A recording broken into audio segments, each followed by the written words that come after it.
আসসালামু আলাইকুম সুপ্রিয় দর্শক বন্ধুরা, আমাদের 2644 প্রজেক্টের এই যে তরই বা ধুন্দল গাছের যে মাচা করার কাজ সেটি কিন্তু আমরা এখন শুরু করব। আমাদের এই গাছগুলোর বয়স প্রায় 1 মাস হয়ে গেল এবং এই গাছগুলোতে কিন্তু বর্তমানে ফুল এবং এই যে ফল আসাও শুরু করেছে। তো আজকে আপনাদেরকে দেখাবো আমাদের এই প্রজেক্টে আমরা কিভাবে টাল দেওয়ার কাজ করছি।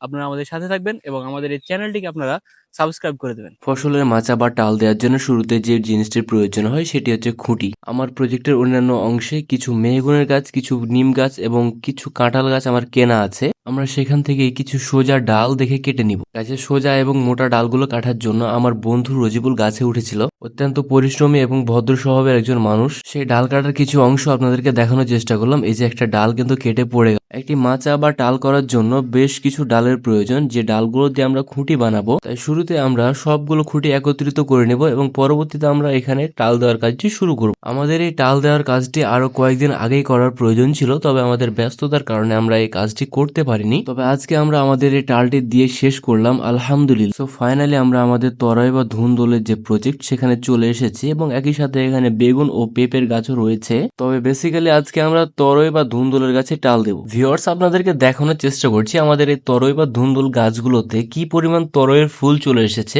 একই সাথে ফুলের পাশাপাশি এই গাছগুলোতে তরই ধরে গিয়েছে, তবে আমরা ব্যস্ততার কারণে এই জমিটিতে টাল দিতে পারিনি। এই গাছগুলোর বয়স যে অনেক বেশি হলো সেটি কিন্তু না, এই গাছগুলোর বয়স মাত্র 1 মাস। তবে ব্যস্ততার অবসান ঘটিয়ে বা একটু আমরা সময় বের করিনি, আজকে টাল দিতে চলে এসেছি। টাল দিতে আজকে আমি আছি, আমার সাথে হাসিব, শুভ এবং রজিবুল আমার বন্ধু রয়েছে। ভিউয়ার্স, দেখুন আমাদের এই গাছগুলোতে কিন্তু এই যে ফল চলে এসেছে এবং এই ফলগুলোর কারণে আমাদের কিন্তু এত পরিশ্রম করে যাওয়া। গ্রীষ্মের কাঠফাটা রোদ এবং তীব্র গরমের মধ্যে কিন্তু আমরা আমাদের প্রজেক্টের কাজগুলো করে যাচ্ছি। এখন পর্যন্ত আমাদের গাছগুলো যে পরিমাণ ক্ষতি হয়েছে সেই ক্ষতিকে আমি আর ত্বরান্বিত করতে চাই না, তাই আজকে আমি এই গাছগুলোতে টাল দিয়ে দিব। এই টালগুলোতে কিন্তু আমরা কোনো ধরনের জাল দেব না, আমরা দড়ি দিয়ে এটিকে পেঁচিয়ে পেঁচিয়ে টাল করার চেষ্টা করব। এভাবে টাল দেওয়ার জন্য আমাদের যে জিনিসটি অত্যন্ত জরুরি ছিল সেটি হচ্ছে নাইলন দড়ি। নাইলনের যে দড়িগুলো বাজারে বিক্রি হয় সেগুলো মূলত খুবই শক্ত হয় এবং এগুলো টেকসই হয়। এই দড়ি দিয়ে আমরা আমাদের টালটি করব। আমরা প্রথম খোঁটা থেকে শেষ খোঁটা পর্যন্ত প্রথমে দড়িটিকে শক্তভাবে পেঁচিয়ে নিব। এরপরে